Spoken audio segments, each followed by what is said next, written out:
Hello everybody, so today I'm gonna do my first talking video and also my first booktube video. I always wanted to do it for quite a long time, and yeah, I thought it would be kind of a cool thing to start it off with a tag. So yeah, let's get into it. And we'll do the unpopular opinions book tag because I think it's just kind of a fun thing and a cool thing to kind of get like into it by showing you the things that I don't like about books. And yeah, the first question is a popular book that you did not like. So I actually there are a lot of popular books that I don't really enjoy that much. First one being the Lux series, so I think I read the first two, being Obsidian and Nyx, I guess. And yeah, sorry, but I think I was kind of like too old for it, I guess. It just felt like really cheesy and sappy and weird, and I didn't really like the story arc, and I wasn't really that into Damon and yeah, like the main love interest, whatever. So yeah, he wasn't my cup of tea at all. And another series I want to mention that is really popular and I kind of find a bit problematic, but I still read all of the 6 books that are out there, and that's the Mortal Instruments series. I don't know, like I actually gave this book to my sister and she stopped like halfway through because she was so pissed at all the characters. And yeah, like I know, like I've read all the books because I kind of like the stories and the world building, and like it was always kind of exciting to see what's going to happen next. So yeah, but honestly Clary is such a bad character, just saying. The next question is a popular book that everyone seemed to hate but you love. And that was really hard for me because I couldn't really come up with the book that everybody hates. So I actually just went on Goodreads and looked like through all of my books, and then the lowest average rating, and then my rating in comparison. And I got 2 books which were really surprising for me.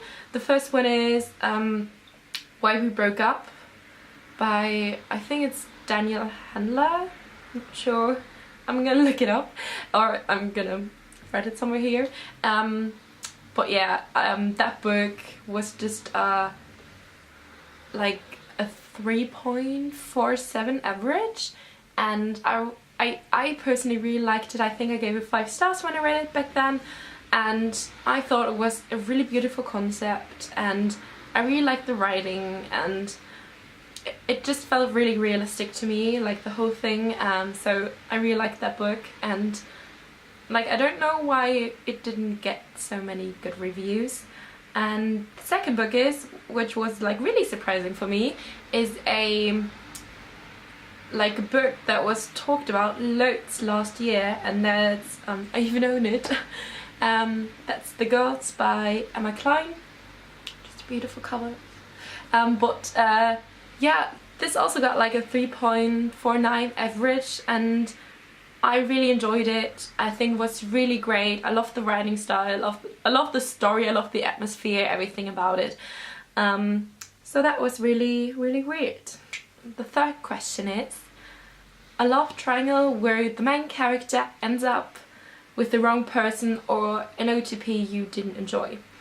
So I got 2 for these, and these are kind of like major spoilers, so if you don't want to get spoiled for them, just click away. But yeah, the first one is from the Grisha trilogy, so the last book being Ruin and Rising, and I just thought that she ended up with the wrong character. Like honestly, I was Team Nikolai from the beginning. He really reminded me of Captain Thorne from like the Lunar Chronicles. I don't know, I just love these kind of like sassy witty characters who are really lovable, and I think he didn't get what he deserved.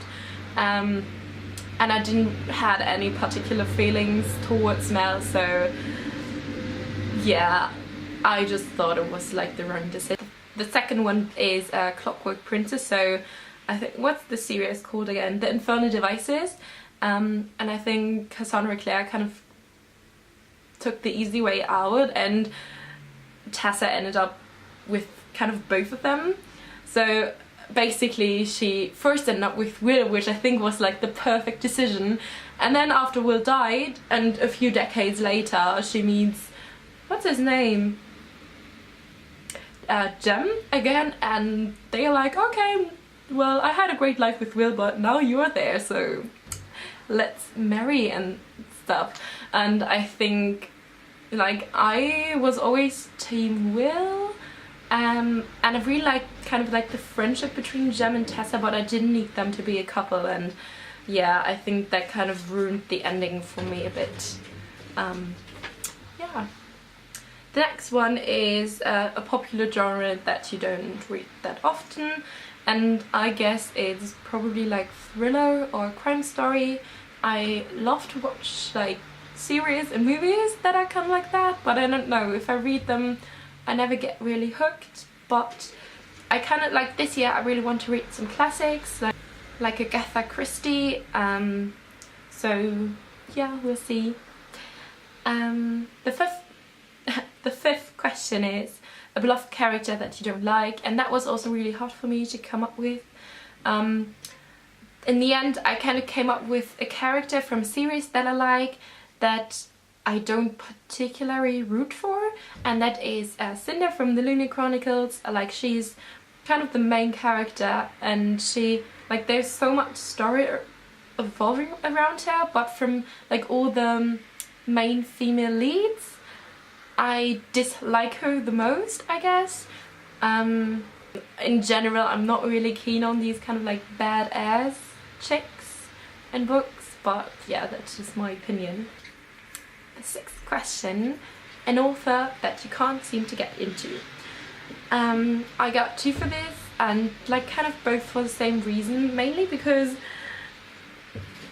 I heard their books are kind of problematic, and like, I know I would only read them for that to kind of analyze them.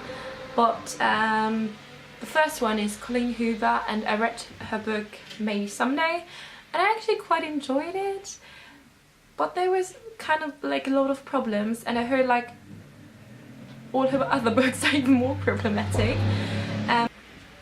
And the second author is Sarah J. Maas. Like, I haven't even read anything from her, but both of her series don't really seem like really attractive to me. Like the Throne of Glass series, I don't know, I didn't, like I already said, I'm not into that kick-ass female characters, and I seem like this assassin girl who is the main character kind of seems like that. And her second series, A Court of Thorns and Roses, just is really not my thing. Like, I don't really like fairies, and I also, like, I heard so many bad things about it. I watched this really great video, review, rant about the series, which I'm going to link down below. But yeah, alright. The seventh question is a trope you're tired of seeing. So first one is kind of the going for the bad boy trope, which kind of, like, I kind of realized that I'm actually really into like those good and nice and cute boys and in books, and I feel like they don't get too much recognition, and sometimes it's just like, oh yeah, he's the bad boy, he's more exciting, but I don't really like that. So like, sometimes I really like that, it's like, I don't know, but I'm sometimes tired of seeing it because I have the feeling that the author feels the pressure to create like this bad boy character. The second trope I'm kind of tired is the like, oh, I'm so ugly but everybody says I'm so beautiful trope, especially when, like, actually I really hate the trope that you need to have like mouse grey hair or like mousy hair and like are really thin and a wallflower and that kind of stuff to, I don't know, to be the shy girl, but actually you're really beautiful, and yeah, I don't really like that. Okay, the 8th question is series you have no interest in reading, and this is for example the Hunger Games series. Like, when I was younger I really didn't like to read like those really popular books because I was always like, oh, that's so mainstream, so I never read Twilight or Hunger Games when they first came out and everybody was so hyped about them because I was like too indie for that, I don't know. But I watched the movies, they were okay, but yeah, I don't really have a particular interest in reading them. And the 9th question is an adaptation that is better than the book. And I have 2 examples for that, and I think they both are really interesting because the first one is an example where I first watched the movie and then read the book, and the second example is the other way around. So the first example is the book Stardust by Neil Gaiman. I don't know if you know it, but I loved the movie when I was younger and when it like came out. It's a fantasy movie, and I don't know, back then I was also really like into Narnia, and that was just like the perfect movie to, I don't know, to get me into like magical worlds and like fantasy, and it's a really good film. It's really funny and like really heartwarming, and I'm just like the biggest fan. And the book is kind of slow paced and it has some weird scenes in it, and it wasn't that exciting. Like, maybe because I watched the movie that often, but I was a bit disappointed. And the second example is The Perks of Being a Wallflower by Stephen Chbosky, and I read the book when I was like 14, and I feel like I was maybe too young to read it, but for me the kind of diary format didn't work. I thought that the main character just was like not really invested in his own story, if you could say that. Like, I had the feeling he was always like, oh yeah, and then we take drugs, and then we do that, and then we do that, and like the plot twist at the ending was like, oh yeah, and then that happened. And yeah, I don't know, I was a bit disappointed back then, and I watched the movie and I thought it was really cute. I thought it was great, and yeah. Hi, so my camera died while filming this, but like I was at the end anyways, I think. But yeah, thanks for watching it, and I hope you enjoyed it, and subscribe and look at my Goodreads and my Instagram, yay. But yeah, bye.